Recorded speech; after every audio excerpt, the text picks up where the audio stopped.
बच्चों तुम्हें बताएं फ्रक्टोज की कहानी ललित कुमार की जुबानी है।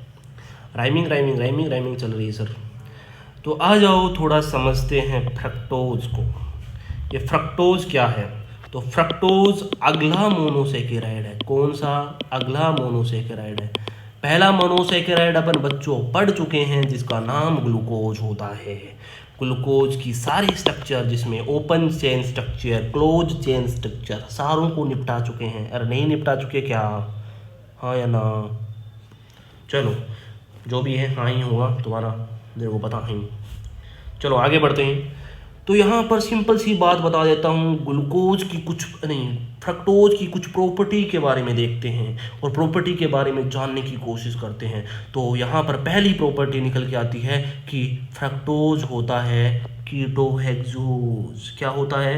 कीटोहेक्सोज। इसका मतलब इसमें हेक्सोज इस चीज़ को रिप्रेजेंट कर रहा है कि इसके अंदर कितने कार्बन होंगे? 6 कार्बन। और कीटो इस चीज़ को रिप्रेजेंट कर रहा है कि इसमें कौन सा फंक्शनल ग्रुप रहेगा?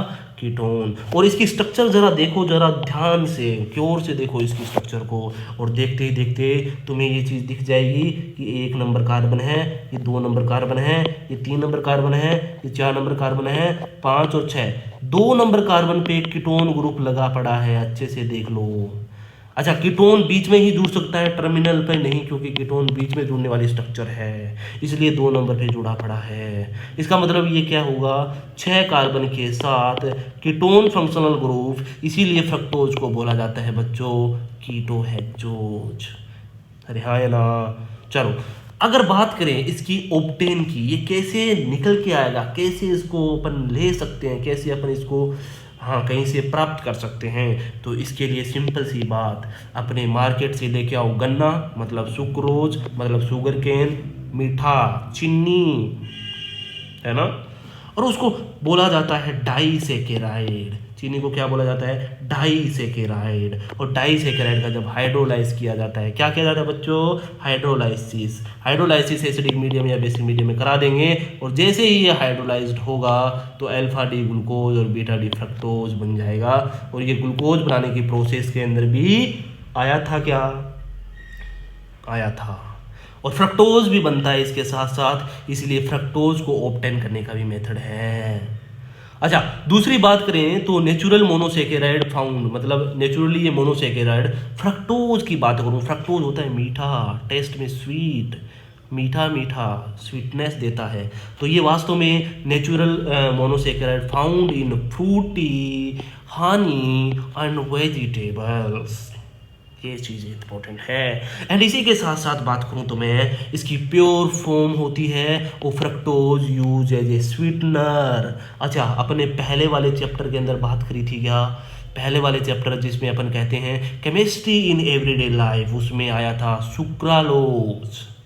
और सुक्रालोज के अंदर तुम्हें अच्छे से पता है फ्रक्टोज होता है ट्राइक्लोरो सुक्रोज को ही क्या बोला जाता है? सुक्रोलोज बोला जाता है। अरे हाँ या ना?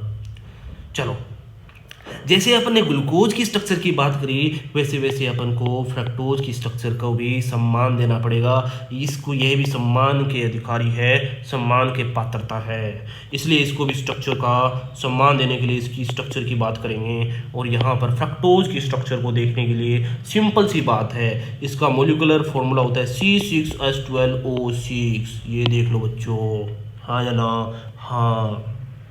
इसके बारे में बात करूं तो इसका जो मोलिकुलर वेट तुम्हें जो निकालना आता है या नहीं आता, पर इसका 180 ग्राम होता है। और ग्राम के नीचे मोल जरूर लगा लेना बच्चों, नहीं तो गलत हो जाएगा मामला ही, ठीक है ना?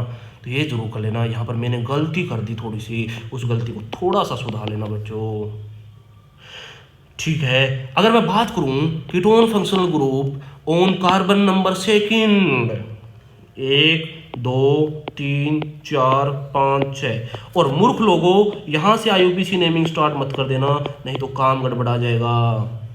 नहीं तो तुम इसको 5 नंबर पोजीशन दे दोगे। इसका मतलब तुम्हें IUPAC आनी जरूरी है। 1 2 3 4 5 एंड 6 होगा बच्चों, इसलिए मैं कहता हूँ कि कार्बन 2 नंबर पर रहने वाला है। अच्छा, इसकी बात करूँ तो यहाँ पर ये इसका ये डी है या एल? सर कौन सा डी, स्मॉल डी या स्मॉल एल? ना बच्चों, स्मॉल डी और स्मॉल एल प्रैक्टिकल से पता चलता है। मैं यहाँ पर जो बात कर रहा हूँ कैपिटल डी और कैपिटल एल की, तो ये बताओ जरा देख के स्ट्रक्चर को, क्या तुम्हें आता है, क्या तुम पहचान पा रहे हो कि ये कैपिटल डी है या स्मॉल डी, नहीं सॉरी कैपिटल डी है या स्मॉल कैपिटल एल? तो यहाँ पर पहचान करने के लिए सिंपल सी बात है, कैपिटल डी और कैपिटल एल को पहचान करने के लिए दो चीज़ की रिक्वायरमेंट होती है, एक सही फिशर फॉर्मूले की और उसके बाद में लास्ट कायरल सेंटर देख लो। इसका मतलब ये सही फिशर फॉर्मूला मेरे को तो लग रहा है, अगर तुम्हें नहीं लग रहा तो एक बार IUPAC पढ़ के आ जाओ बच्चों, नहीं तो तुम्हारा कुछ नहीं हो सकता। हाँ, एक बार अगर तुमने IUPAC पढ़ ली देन तुम्हें इसका नामकरण आ जाएगा, और जैसे तुम इसका IUPAC नेमिंग कर पाओगे देन तुम्हें ये तुम्हारे ये पता चल जाएगा ये सही फिशर फॉर्मूला है। और एक बार सही फिशर फॉर्मूला पता करते ही इसके अंदर ऊपर से नीचे जाना और लास्ट कायरल सेंटर को ढूंढ लेना, उस पर OH की पोजीशन देख लेना, अगर वो लेफ्ट हैंड साइड में है तो L होगा, अगर वो राइट हैंड साइड में है तो D होगा। और मेरे को तो बच्चों, मैं तो अंधा हूँ नहीं, तुम हो तो पता नहीं, यहाँ पर मेरे को ये राइट हैंड साइड में दिख रहा है, इसका मतलब ये D कॉन्फ़िगरेशन है। इसका मतलब ये फ्रक्टोज नहीं, मैं इसको डी फ्रक्टोज कहूंगा तो इसको थोड़ा ज्यादा सम्मान मिलेगा। इसका मतलब ये डी कॉन्फ़िगरेशन एंड लिवोरोटेटरी होता है। लिवोरोटेटरी कैसे पता चला सर? आंख में ऐसे नहीं है कि हवा में तीर मारा तब पता चल गया, नहीं बच्चों, इसको जब पोलरियोमेट्री ट्यूब के अंदर डालेंगे, पोलरियोमेट्री ट्यूब के अंदर डालेंगे और PPL लाइट को ये लिवोरोटेटरी डायरेक्शन में घुमा देगा, इसीलिए इसको बोला जाता है D-।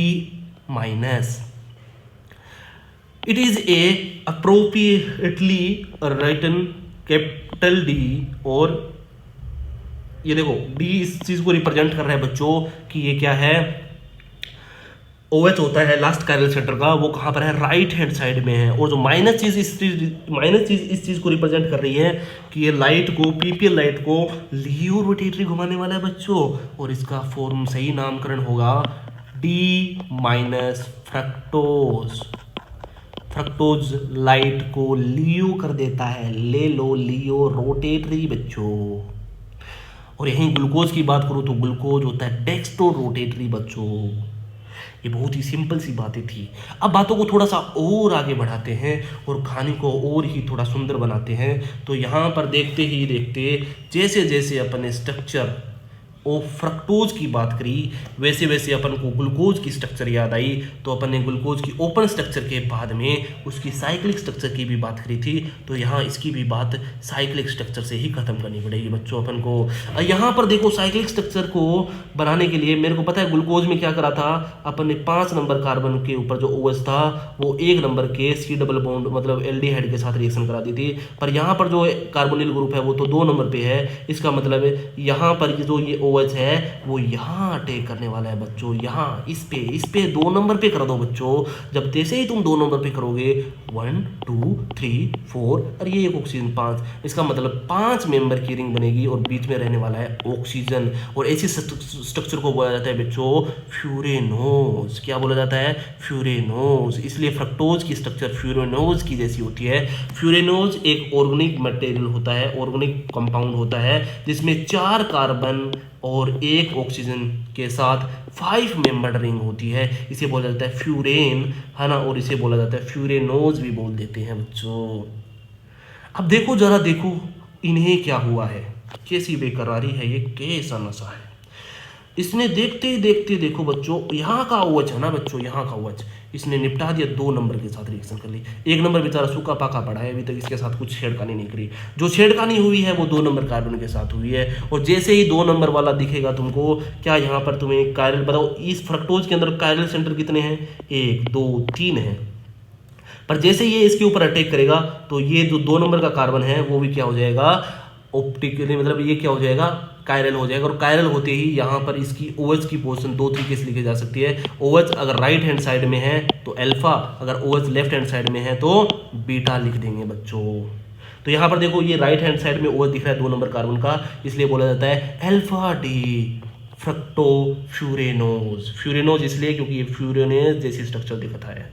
और बात करें बच्चों इसी के साथ साथ 2 नंबर कार्बन का HO या OH अगर यहाँ पर हो, कहाँ पर बच्चों 2 नंबर का अगर राइट हैंड नहीं लेफ्ट हैंड साइड में हो, लेफ्ट हैंड साइड में होने की वजह से इसको बोला जाएगा बीटा बेटा। ठीक है, तो बीटा बोलते ही समझ में आना चाहिए बेटा लेफ्ट हैंड साइड में। ठीक है ना, तो ये सिंपल सी बात और जो तुम्हें समझ में आए बहुत अच्छी बात, अदरवाइज थोड़ा दोबारा देख लेना, इतना ही कह सकता हूँ मैं तो, बाकी तुम्हारी मर्जी। ओके जैन अपन बात करें थोड़ी सी बातों को और समझ लें। क्या देखो जरा देखो, यहां पर साइक्लिक स्ट्रक्चर तो बन चुकी है, पर साइक्लिक स्ट्रक्चर कितने मेंबर की है वो काउंटिंग करते हैं। 1 2 3 4 5, 5 को बोला जाता है फ्यूरेनोज और एक ऑक्सीजन बच्चों। और इसी ऑक्सीजन के साथ बच्चों छेड़खानी नहीं करनी है, अगर इसके साथ तुमने छेड़खानी कर दी तो तुम्हारी जिंदगी के साथ छेड़खानी हो जाएगी। देखो बच्चों ये अल्फा एंड बीटा आता है तो ये कार्बन को बोला जाता है एनोमेरी कार्बन, और ये दोनों आपस में बनते हैं एनोमर्स। क्या बोला जाता है? एनोमर बोला जाता है। ये 2 आइसोमर्स बनेंगे। मैंने बोला था कि जो राइट हैंड साइड में जितने भी हैं वो तो नीचे लिखे जाएंगे फ्यूरेनोज स्ट्रक्चर के अंदर, फ्यूरेनोज जैसे रिप्रेजेंट करेंगे, और लेफ्ट हैंड साइड में है वो लिखे जाएंगे ऊपर। तो अगर मैं अल्फा डी फ्रक्टोज की स्ट्रक्चर बनाता हूँ, है ना, तो अल्फा डी फ्रक्टोज की स्ट्रक्चर को देखना, यहाँ पर देखो पहले वाला 2 नंबर कार्बन है, 2 नंबर कार्बन ये रहा। 1 नंबर कार्बन से स्टार्ट नहीं करेंगे अपन, किससे स्टार्ट करेंगे बच्चों?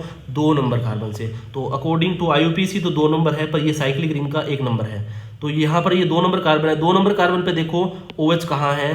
राइट हैंड साइड में। मैंने बोला था ना राइट को नीचे पटको, राइट को जो आदमी सही होता है वो कलयुग के टाइम में, आज के युग में नीचे पटका जाता है, चाहे कितना ही मतलब सही आदमी हो, राइट आदमी हमेशा नीचे पटका जाएगा, ये याद रखना इस ट्रिक से। तो राइट होगा वो नीचे, तो ये राइट दिख रहा है तुमको बच्चों? हाँ, तो इसको नीचे पटको, पटक दिया।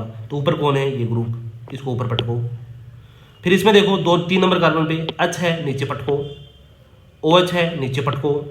आगे वाले में देख लेना अपने हिसाब से, ठीक है ना, आगे वाले में को देखने की जरूरत नहीं है। ऐसे ही इसमें देख लो 2 नंबर कार्बन देखो कौन है, नीचे पटको, राइट हैंड साइड में, इसको नीचे पटको, इसको भी नीचे पटक दिया, पटकते ये स्ट्रक्चर बन गई। और ऐसी स्ट्रक्चर जो फ्यूरेनोज के इक्वल हो, इस स्ट्रक्चर को बोला जाता है हार्वर्ड स्ट्रक्चर। हार्वर्ड स्ट्रक्चर, जो तुम इसको सम्मान देना चाहो वो तुम बोल सकते हो बच्चों, इसमें कोई गलतियां नहीं निकालनी। और देखते ही अपना ये फ्रक्टोज खत्म हो गया।